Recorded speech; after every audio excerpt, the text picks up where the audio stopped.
Klabu ya Young African leo kupitia msemaji wake Ali Kamwe imezungumza na waandishi wa habari kufuatia wito wa dharura uliotolewa na bodi ya ligi kuhusu maandalizi ya mchezo wa derby kati ya Young African na Simba Sports Club.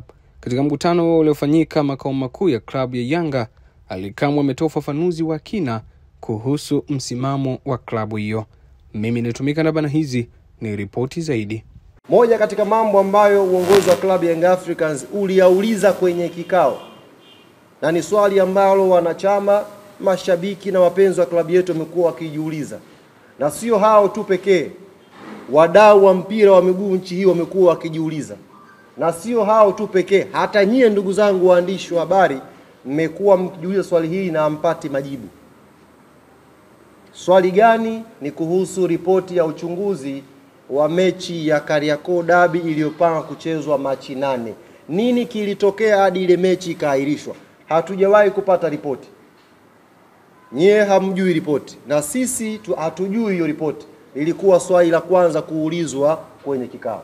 Ndio nikasema unapokuja kuelezea taarifa ya kikao ni vyema ukaelezea taarifa yote, usiguse nusu nusu. Hapa kwenye ripoti, ndugu zangu waandishi wa habari, ni kweli bodi ya ligi wamekiri ripoti ipo na wanayo ya kilichotokea Machi 8.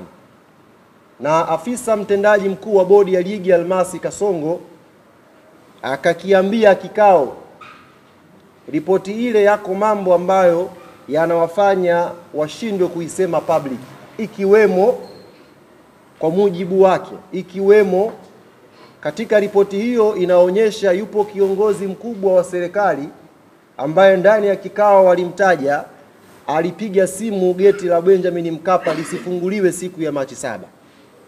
Nashangaa kwenye taarifa yake aliyozungumza na waandishi hajalisema hilo, lakini ndani ya kikao amekiri ripoti iko wazi. Kwa hiyo nitumie fursa hii kuwaambia ndugu zangu waandishi wa habari, kuwajuza umma na Watanzania kwa ujumla, ripoti ya kilichosababisha Machi 8 mechi isipigwe ipo tayari na bodi ya ligi wako nayo.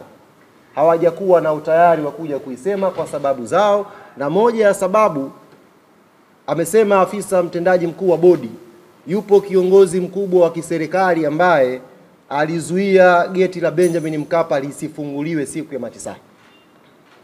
Kwa hiyo nitumie fursa hii kumwambia Almasi Kasongo, kumuomba akiwa anazungumza next time nikipata fursa ya kukutana naye, waambie Watanzania wanataka kujua ripoti ya Machi 8 clean ilivyo, eleza umma upate kufahamu.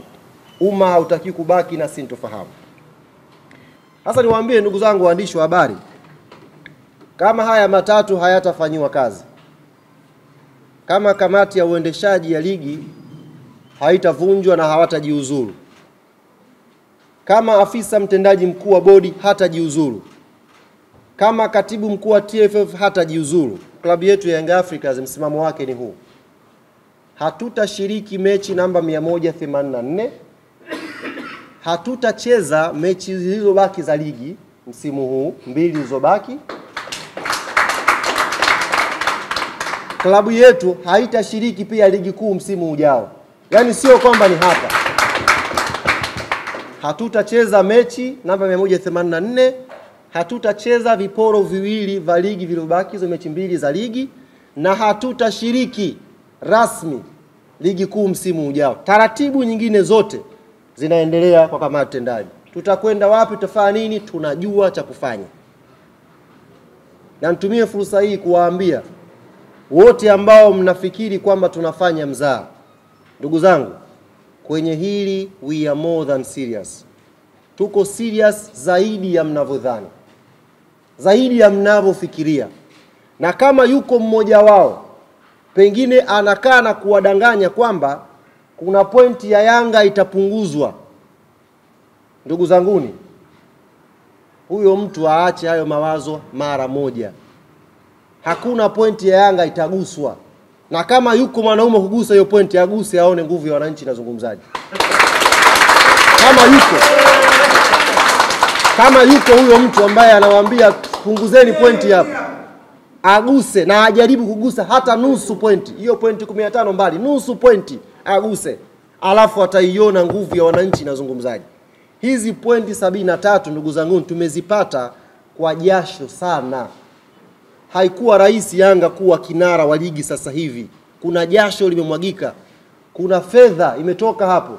Watu wameingia gharama. Watu wamepata shida, wameacha familia zao kusafiri umbali mrefu kuisupport hii timu. Alafu ukae na tai useme na kata pointi. Jaribu kugusa pointi moja ya Yanga Afrika. Jaribu. Na niongezee hapa. Tuonyeshe kwamba we are very serious kwenye hili. Nimeona leo imetoka taarifa fainali ya kombe la shirikisho la CRDB tarehe 28 Zanzibar. Niambie ofisi ya katibu mkuu wa TFF na tuwaambie wenye mashindano haya benki ya CRDB.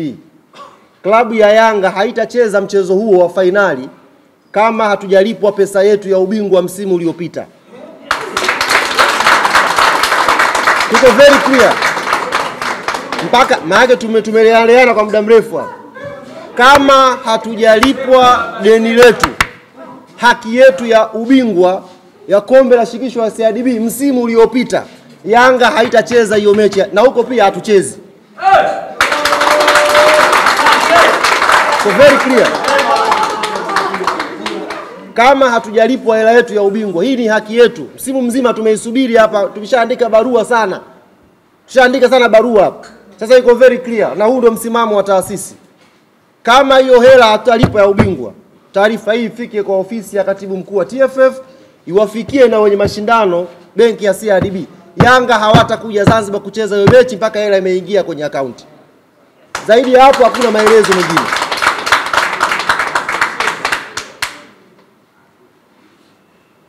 Ndugu zangu wana Yanga duniani kote ambako mnanisikia, aminini msimamo huu wa viongozi wenu ni msimamo ulionyooka, msimamo usioyumba, na hayuko mwanadamu wa kutuyumbisha kwa hapa tulipofika. Tutasimamia haki yetu kwa maslahi mapana ya klabu yetu na maslahi mapana ya mchezo wa mpira wa miguu Tanzania.